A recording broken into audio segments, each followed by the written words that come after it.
Mahigit 20 taon na po ang nakalilipas. Ngunit ang mga dating tauhan ng National Power Corporation o NAPOCOR na nawalan ng trabaho mula nang ipinatupad ang EPIRA Law, hindi pa rin nila nakukuha ang kanilang danyos.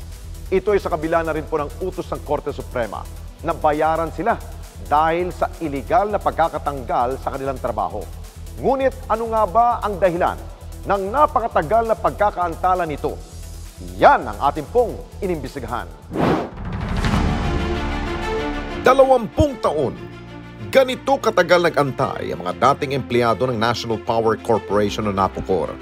Sila itong mga nawala ng trabaho mula na ipatupad ang Electric Power Industry Reform Act o mas kilala bilang EPIRA Law.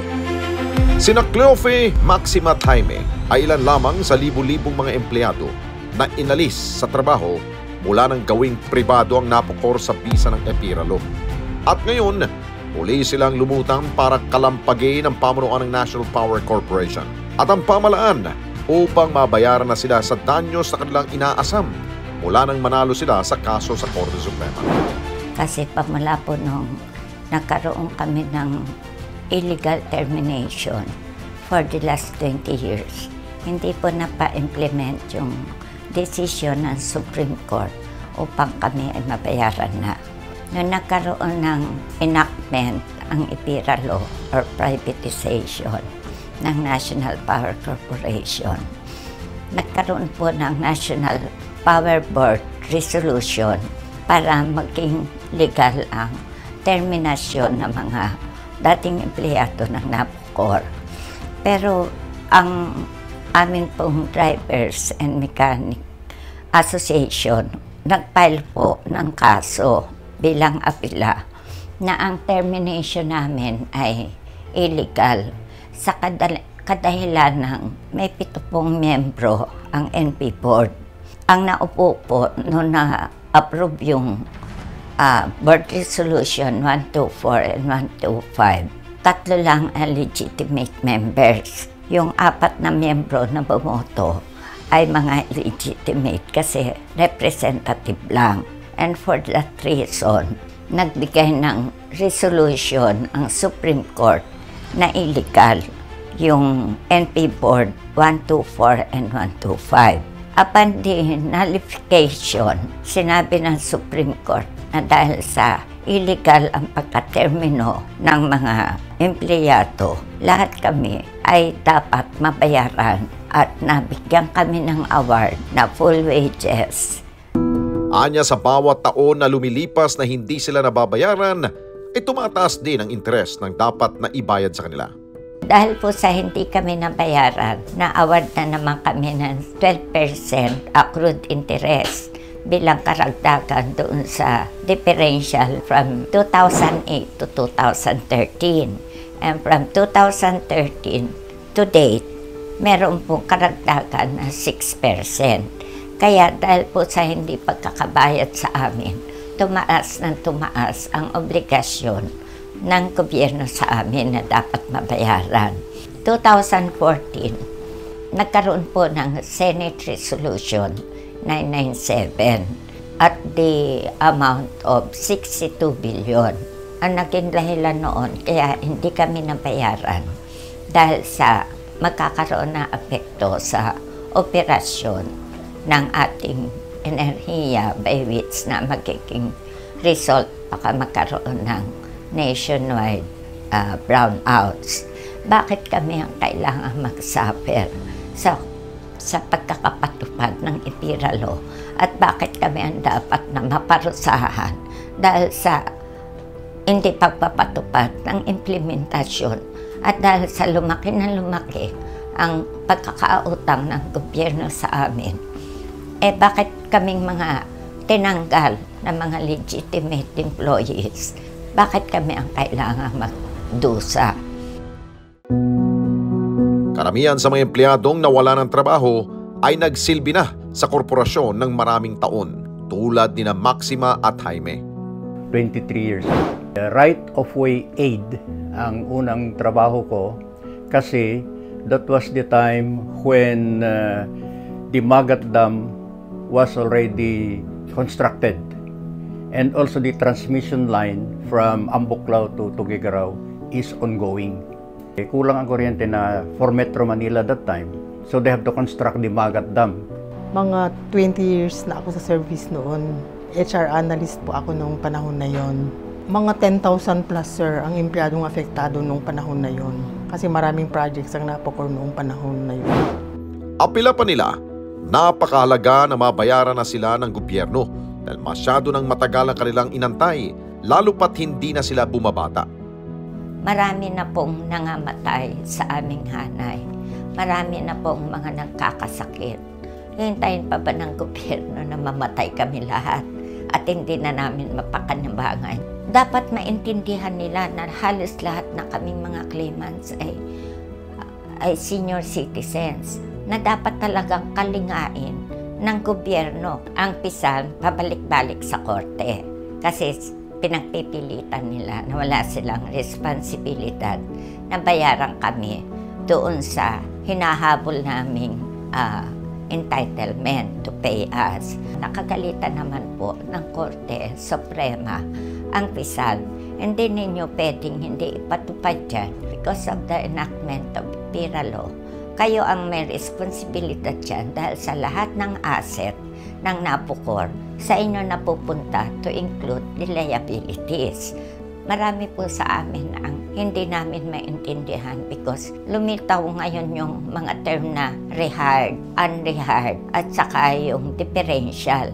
Kasi ang decision of the Supreme Court is that all the PIRA claimants are entitled of the full back wages plus the other benefits.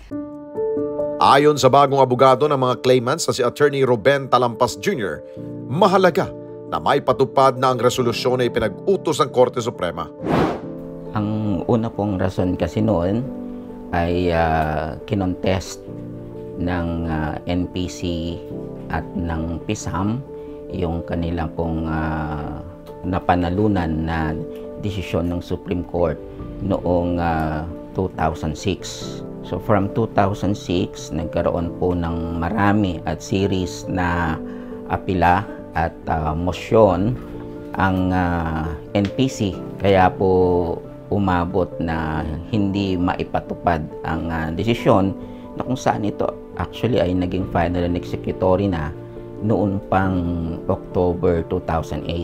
Sa 9,000 mahigit na empleyado, may mga empleyado na hire ng panibagong entity na nag-create ng IPIRA law.